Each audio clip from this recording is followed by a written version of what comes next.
Para bapak tuwin para ibu, para rawuh kakung swawana putri ingkang dhateng kinurmatan, sumangga kita dherekaken titi laksana adicara candhakipun nggih atur sabda pangandikan pasrah lan panampi saking keluarga agung pinanganten Saribit. Atur sabda pangandikan pasrah saking keluarga agung Bapak Suratno Ibu Astona ingkang badhe kaaturaken badhe dipun salirani dening panjenenganipun Bapak Kusnan lan samangke ugi secara simbolis nunggih atur pasrah panampi sedaya seserahan ingkang dipun beto dening keluarga Bapak Suratno ingkang badhe dipun kapasrahaken katur dumateng keluarga agung Bapak Rukan. Katur dumateng panjenenganipun Bapak Kusnan saged menggah wonten ing sasana bargian ugi katur ingkang mewakili saking panjenenganipun Bapak Rukan saged menggah wonten ing sasana bargian secara simbolis pasrah panampi kunci kendaraan utawi kuda besi ingkang sampun dipun beto dening keluarga agung pinanganten kakung. Katur dumateng ingkang kajiban nampi tugas wekdal saha sasana kasumanggaaken. Sumangga. Assalamualaikum warahmatullahi wabarakatuh. Alhamdulillahi rabbil alamin. Wa bihi nasta'inu ala umurid dunya waddin. La haula wa la quwata illa billahil aliyil azim. Amma ba'd. Wonten ngersanipun para alim, para bapak kiai, sesepuh pinesepuh sedaya, wabil khusus Rama Kiai Arwani ingkang kawula mulyakaken. Bapak Rukan sak keluarga lan sedaya keluarga kemanten putri ingkang kinurmatan, sedaya rombongan kemanten saking Muryalaba ingkang kawula tresnani. Saderengipun kawula nindakaken menapa ingkang dados kewajiban kawula. Monggolah kula jenengan muji syukur dumateng Allah Subhanahu wa taala. Nyukuri dhateng nikmatipun ingkang sampun dipun paringake dumateng kula panjenengan. Mugi-mugi kanthi syukur kula jenengan kita tansah dipun tambahi kenikmatan dening Allah. Amin ya rabbal alamin. Biqaulina wa qaulikum alhamdulillahi rabbil alamin. Ingkang nomor kalih wausan selawat mugi kunjuk dateng Kanjeng Nabi Muhammad sallallahu alaihi wasallam. Biqaulina Allahumma shalli ala Muhammad wa ala ali sayyidina Muhammad. Mugi-mugi kanthi mahabbah kula jenengan dhateng panjenenganipun mulai kita gesang wonten ing alam donya ngantos benjang wonten ing yaumul qiyamah kita tansah dipun akeni dados umatipun ingkang sae ingkang taat dumateng beliau sehingga kula jenengan angsal pitulunganipun nggih syafaat ulama. Amin ya rabbal alamin. Dumateng para bapak ingkang kula hormati, kawula mboten perlu matur kathah-kathah. Niki nembe jam 8:30. Yo insyaallah jam 9 kurang sithik wong aku ora di jam. Nggih, ning hawane jatis. Hawane adem. Mila ingkang perlu kawula aturaken sepindah inggih punika kawula minangka wakil utawi talang aturipun Bapak Suratno Ibu Astona. Kawula badhe matur dumateng Bapak Rukan sak keluarga ingkang sangkeh dipun wakili dening Rama Yai Arwani, yaiku siji masrahake Nanang Setiawan, ngoten iki nggih.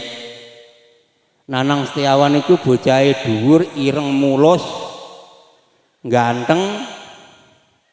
Nek cara pitik iku pitik cemani, ireng mulus. Dadi khasiate gedhe. Ya pitik cemani cilik lah regane larang. Sapa? Khasiate gedhe. Ngene iki kok regane murah ya ora ana ngene iki. Wis anggere mlebu kur. Ning bareng pitik cemani ya ngantek-ngenten iki rayi. Ngono ta iya dinawur kok. Nggih. Niki Nanang Setiawan niki Pak Rukan mulai wau jam 7 akdun nikah pun dados putrane jenengan. Ning amet sewu iki nggih. Nanang Setiawan iku nek dikon macul ora kuat. Tapi nek dikon ngundha jambu sawong kontok 3 kerdus saiki terus digorono. Ya dah, soalnya jambune gede-gede nih. Ketoke tak ngerti ngono ketok kok klemis ayu ngono lho jambune iku. Semu abang pakai sido. Nduk kono mau ana siji. Niki. Ame sewu nggih. Nek dikon macul ora iso, tapi nek kon ngundha jambu menek wit jambu saged. Niki pun dados putrane jenengan. Apa mbok kon macul nggih monggo, kon gawe putu terus monggo, kon ngundha jambu goreng mojo morelobo monggo. Nggih. Terserah jenengan. Niki masalah kemanten. Ingkang kaping kalih nduk mau ku pengiring sing nggawa ora aku, mbok nggawa kayu, nggawa gethuk, nggawa apem, nggawa semangka ning cuma ora ana jambune, soalé ora duwe. Anane mbok apa-apa niki kula pasrahaken dumateng panjenengan. Mpun dipun pundhut. Muga-muga sedekah sak mampunipun saking Bapak Suratno wonten berkahipun, wonten faedahipun sehingga nderek dawuh Kanjeng Nabi as-shadaqatu lidaf'il bala. Sedekah iku iso nolak balak, nolak perkara sing elek. Muga-muga anggenipun hajat Bapak Suratno lan Bapak Rukan dipun paringi slamet dening Allah Subhanahu wa taala, anggenipun ngaketaken putra-putrinipun dados keluarga ingkang sakinah mawaddah warahmah, panjang umur, jembar rezeki, selamat seger waras, sehingga 3 sasi engkas iku wis ningkepi, 4 sasi engkas wis mapati. Muga-muga ae karek ngitung besar sura sapar mulut bakdo. Ngono ae. Nggih dah. Engko terus iso entuk turunan sing soleh sholihah, amin ya robbal alamin. Niki ping lorone. Sing ping 3 ora sadawa-dawa wis sawon. Kula minangka rombongan saking Maryalaba Dukuh Maja. Jenengan ampun gumun nggih, wong Maja ku nek ana ngene iku wis wenenge dak opakat. Ana bakso ya klek, ana iku mau soto ya klek, ana es ngoyo kabare arep tak 3 gelas tapi ro masyaallah. Wong hawane adem ngene wis tak 3 gelas. Niki lho. Wis ana apa-apa dirabi. Ning panjenengan tuntunan Islam iku nek diparingi kudu dinikmati. Aja mbok delok, entekno. Cara Islam jenengan nunjuk sak gendul harus entek. Nek niso dadine barang mubadir ora oleh. Mubadirno barang mboten angsal. Kudu jenengan segelas kedah telas. Dar gedang setunggal kedah telas, aja niso. Engko sing mangan sisane sapa? Jenengan nek perlu njaluk bakso neh dadi cawis akeh. Niku. Nggih. Kudu telas niku tuntunan Islam. Mila kaula sebagai rombongan mbok menawi wonten wong niki ponakan kabeh sing melu rene ya dulur ya ponakan kabeh, mbok menawa ana sing kurang sopan kula atas nami nyuwun ngapunten nggih sing akeh. Lan kula nggih matur nuwun Pak Rukan, mbok paringi napa mawon kula dhahar muga-muga dados sedekahe panjenengan, amin Allahumma amin. Sing terakhir wong aku mau diparingi kunci lemari. Wong kunci iku malah kebeneran. Bukake aku wis matur karo Arwani nek ana butuh ae kanggo buka. Ya mbake oh nggih. Nek buka pancen nek enten butuhe tok. Ha niki. Cuman ya piye ya? Ape ra tak wehno kon ngewehno. Tak wehno engko aku dibaleni apa? Iki kuncine kula paringake. Mbok foto Mas. Nek kok foto ya aku lah gimana foto? Lah. Pun? Lah. Gorene angklepe. Foto. Dawu ta iki, dawu. Lah. Iya, lah. Matur nuwun alhamdulillah. Insyaallah iki jerone ora wong gundul, wong ketunan. Pun ngoten mawon nggih. Nggih. Terakhir kula secara pribadi mbok menawi anggen kula matur ana kasar, ana kurang sopan.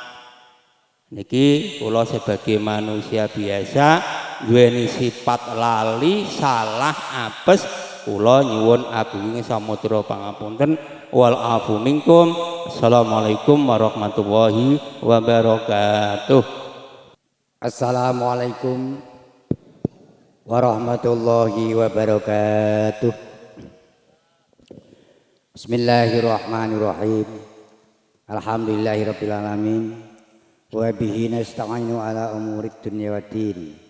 Shalatu wassalamu ala asrofil anbiya'i wa imamil mursalin sayyidina wa habibina wa syafi'ina wa qurrata ayunina Muhammadin sallallahu alaihi wasallam wa ala alihi wa ashabihi ajma'in. La haula wa la quwata illa billahil aliyyil azim. Rabbi syrah li sadri wa yassir li amri wa hlul 'uqdatam min lisani yafqahu qawli. Al ayah amma ba'd. Kagem panjenenganipun para alim, para kiai, sesepuh bini sepuh, hadirin wal hadirat rahimakumullah. Saderengipun kawula matur aminangkane talangatur saking Sohibul Hajah nun inggih Bapak Rukan dalah keluarga, dalah ibu. Kalang rumiyin monggo kita tansah nambahi anggen kita syukur wonten ngersa dalem Allah Subhanahu wa taala. Biqaulina alhamdulillah wa syukru ala ni'amillah. Wonten kesempatan enjang menika menjelang siang menika kita sedaya tansah keparingan pinten-pinten nikmatipun Allah Subhanahu wa taala. Taufik, hidayah kikitanyahipun. Setengah saking nikmat ingkang kita tampi sarengan nun inggih sihatipun jasmani lan rohani, nikmatipun Islam wal iman, sehingga ing enjang menika kita saged makempal wonten majelisipun Sohibul Hajah nun inggih dalempun Bapak Rukan.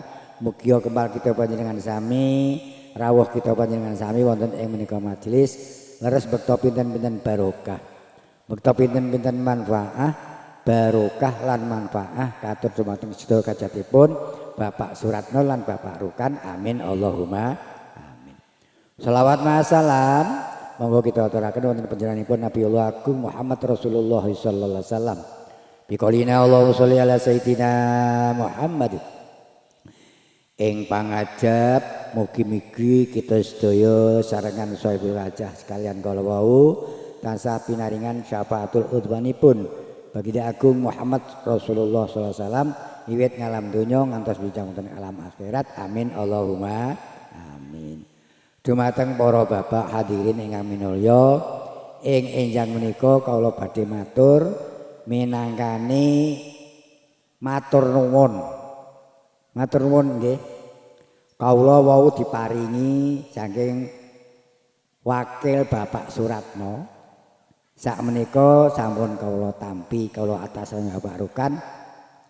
Sedayanipun ingkang sampun kapasrahaken dumateng Pak Rukan sak keluarga kawula atas nami Sohibul Hajah Bapak Rukan matur nuwun sanget sedaya kemawon mboten kula saged nyebat-nyebataken setunggalipun wong ketoke niku dawa wau nggih lenggawa niku dawa kula mboten saged matur iki A iki B mboten sedayanipun mawon ingkang dipun pasrahaken dumateng panjenenganipun Bapak Rukan minangka Sohibul Hajah kawula matur nuwun sanget dumateng Bapak Suratno mugi menapa dados amalipun sedekahipun Bapak Suratno mugi dados amal akhiratipun Bapak Suratno ing akhiripun benjang tansah pinaringan piwales sanyarsa dalem Allah taala ingkang kathah sanget aksanal jaza.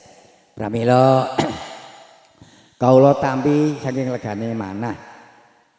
Ingkang paling akhos paling tertentu nggih putra kakungipun Bapak Suratno. Ingkang kaparingan asma Nanang Setiawan kala wau inggih sampun terlaksana pun akdunikaken dening petugas kantor agami Nalom Sari sampun panjenengan sekseni sedaya saat menika sampun dados putra jaleripun Bapak Rukan. Mboten usah putra mantu nggih nek teng mriki anjen putrane ngoten mangke mundak nek dibedak-bedake kurang kepenak manahe. Mugi-mugi Bapak Rukan anggenipun ketambahan putra samangke nggih tambah berkah sedayanipun, berkah rezekinipun, berkah gesangipun. Kang putra kala wau ing mriki nggih tanggal jabahipun Pak Rukan sak keluarga nggih dawuh sawangsulipun mbok menawi wonten tlatah Maja Muryalaba nggih kula pasrah bongkokan saking Bapak Suratno sak sarimbit sebab Kang putra sekalian kala wau nun inggih Nanang Setiawan lan anak kawula kok lali aku sapa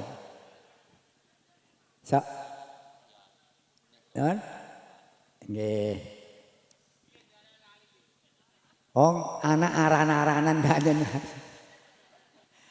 sapa anakku jenenge sapa kenemu non mboten sing putri Isna Irnawati. Hah? Isna Rahmawati. Anak wakil ndak lali barang. Niku si putune kula ora tau arang kumpul nggih. Lah niki mbok menawi wonten tlatah Muryalaba, wonten dalemipun Bapak Suratno, kula pasrah bongkokan.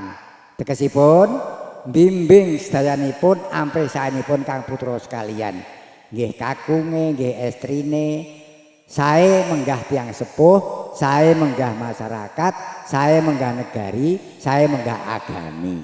Kula pasrahaken Bapak Suratno. Anggenipun beberan putra sak mangke ing akhiripun nuwuhaken keluarga ingkang istiqomah gesangipun, mrangguli gesang kang istiqomah sakinah mawaddah warahmah. Mugi-mugi atas berkah paduka kita panjenengan sami sak mangke pinanganten sekalian minangkani gegejangan pertama anggenipun bangun Bali Wisma utawi miwiti rumah tangga pinaringanen berkah sedayanipun ngoten nggih berkah gesangipun berkah rezekinipun mugi ing akhiripun berkah sedayanipun anggenipun bebrayan nak Isna Rahmawati lan putra Nanang Setiawan. Ingkang salajengipun kawula atas nami Bapak Rukan dalah keluarga matur nuwun sanget atas pangombyong panderek pangiring saking tlatah Muryalaba ingkang sampun nyempataken wekdal kangge mangayu bagya kawontenipun kajatipun Bapak Suratno lan Bapak Rukan. Mugi wekdal ingkang kangge mangayu bagya hajatipun Bapak sekalian kala wau nggih mugi dipun paringi kanikmatan pinaringan piwales sangarsane Allah taala ingkang langkung kathah langkung niki bulanipun bulan apa cara Jawane bulan besar. Enjing-enjing tanggal pinten Pak Bu? Enjing-enjing niki tanggal pinten? Tanggal pinten? Tanggal 8. Nek cara istilah Arabe niku yaumil napa? Yaumil tarwiyah. Nek kita sedaya wonten yaumil tarwiyah dipun sunatake napa niku kira-kira? Ah nggih. Kira-kira kita sedaya dipun sunataken siam tarwiyah. Nek sing tanggal 9 Arafah. Lah niku napa butohe nggih? Niku itbak Rasulullah. Nek Arafah niku tanggal 9 niku cara Jawane kepethuke wong umat Islam sing sami nglampahi ibadah haji ketemu dadi siji nang ora-ora Arafah. Ngoten. Sebab niki ngepasi cara Jawane bulan besar. Lah nek tanggal sedasane niku diarani Idul. Ana sing ngarani Idul Kurban, ana sing ngarani Idul Adha. Dan pramila kita sedaya sebagai umat Islam monggo kita itbak Kanjeng Rasul. Sebab Kanjeng Rasul mawon nggih itbak, sing diitbaki Kanjeng Rasul ari kala prilakune Nabiullah Ibrahim alaihi salam. Pramila kita sedaya dados umatipun monggo sami itbak Kanjeng Rasul, mugi-mugi kita sedaya dados umatipun ingkang benjang saged dipun akui lan kaparingan syafaatul udhanipun saking Nabiullah Agung Muhammad Rasulullah sallallahu alaihi wasallam. Amin Allahumma amin. Ingkang salajengipun kawula makili Bapak Rukan. Kejawi matur nuwun atas rawuh para panjenengan sami. Panjenengan dipun suni pangapunten ingkang kathah. Purun ta mboten suni pangapunten. Babakan napa niku? Babakan segala macam ingkang dipun siapaken Bapak Rukan nanging kira ngepasi panggali panjenengan sedaya.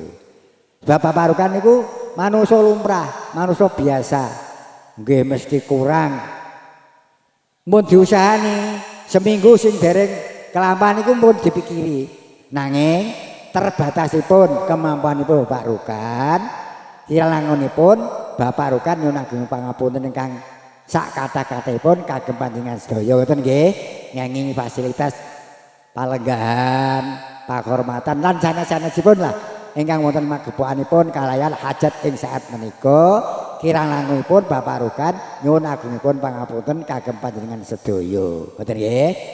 Ingkang salajengipun malih niki Pak Rukan niku nembe mantu Bapak Ibu sedherek sedaya.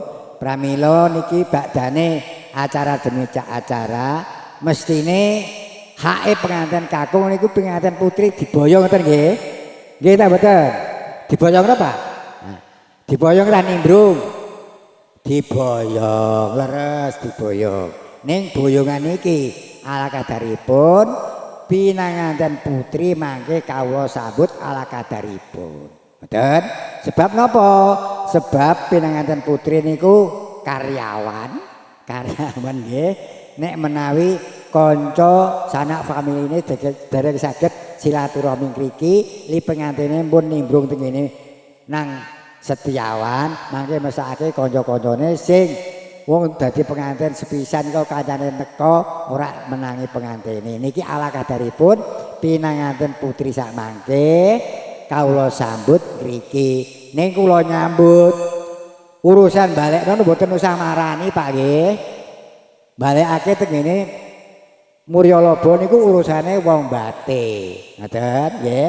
Dados niki istilah kula nyambut menawi sampun ala kadaripun selesai wonten ing mriki mangke nggih kawula wangsulaken kira-kira mboten larut malam wan Setiawan mesti jam menangi bengi nggih kowe kudu rindo ikhlas isnangko tak silih ya tak silih nek aja kuwatir ora tak balekke sing balekke mbuh kula mbuh sinten ning tetep ana sing balekake ngoten nggih nek sing nyambut iki kula dene wong nyilih ora balekke ning sing mesti barange balik ora apa-apa nggih wong barange iso mlaku dhewe mangke ning ora mboten bakale mlaku dhewe mboten mesti enten sing ngateraken ngeten dalah duka samangke kula mboten saged mastekake perkara mangsule nggih ning sing mesti mboten larut malam menangi bengi je menangi bulan madu malam ngeten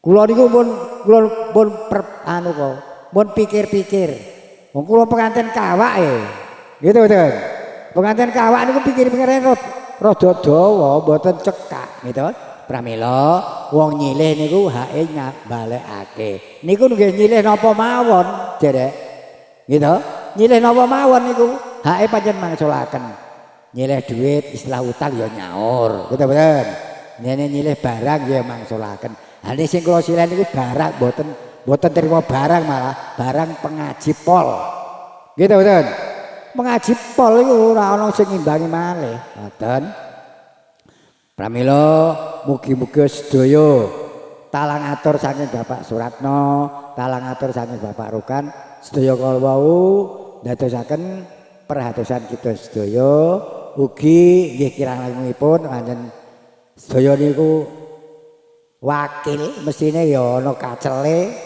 mempese kurang akeh ning sing kacel akeh nggih wong mboten pembicara urung nrimo wakil ala kadaripun pramila ing saat menika kawula atas sami barokan sepeda malih nyuwun agungipun pangapunten ingkang kathah samangke sabibaripun acara demi acara kawula atas sami barokan matur sugeng kundur wonten ing Tata Murya Laba pinaringa slamet di dalam perjalanan sampai tujuan masing-masing ngoten nggih niki apike diakhiri donga ta mboten Pak oh nggih nek diakhiri donga niki sing donga niki kira-kira sinten Bapak Murya Laba ta Bapak Bate matur mawon cetha mawon nek Bapak Bate nggih insyaallah mangke dilaksanakake nek Bapak saking Murya Laba wakil Bapak Ratno nggih kawula aturaken menawi ngoten monggo kita awali kita berkahi Fatihah nyuwun wonten ngarsa dalem Allah Subhanahu wa taala mugi menapa dados kajatipun Bapak Suratno lan Bapak Rukan awal ngantos akhiripun pinaringan slamet dening Allah taala pun tebihaken pinten-pinten balai Allah taala pun caraken pinten-pinten rahmatipun Allah taala anggenipun njodohaken putra dala putri pinaringan jodoh donya akhiratipun ing akhiripun anggenipun jejeduhan kang putra sekalian pinaringan jodoh kang asar ridho saking ngarsane Allah taala ugi pinaringan gejang istiqomah mawaddah warahmah ridho ilahi taala bi syafaati Rasulillah sallallahu alaihi wasallam bi karamatil auliya taala ainal makan bi barakatil Fatihah. A'udzu billahi minasyaitonir rajim. Bismillahirrahmanirrahim. Alhamdulillahirabbil alamin. Arrahmanirrahim maliki yaumiddin. Iyyaka nasta'in ihdinas siratal mustaqim. Siratal ladzina an'amta 'alaihim ghairil maghdubi 'alaihim waladdallin. Wal hajamil muslimin wal muslimat wal mu'minin wal masyariqil ardi lam ghurbiya fi bahriya bariya sun abana wa umatina jadidin wa ila hadratikal bakal fi adal masjid wa adal qaryah fi qaryati badagdi wa ila hadratikal bakal fi qaryati marjalabo minari jali wa nisa'i min usuli babuhim ghafarallahu lahum al-fatihah. A'udzu billahi minasyaitonir rajim. Bismillahirrahmanirrahim. Alhamdulillahirabbil alamin arrahmanirrahim maliki yaumiddin.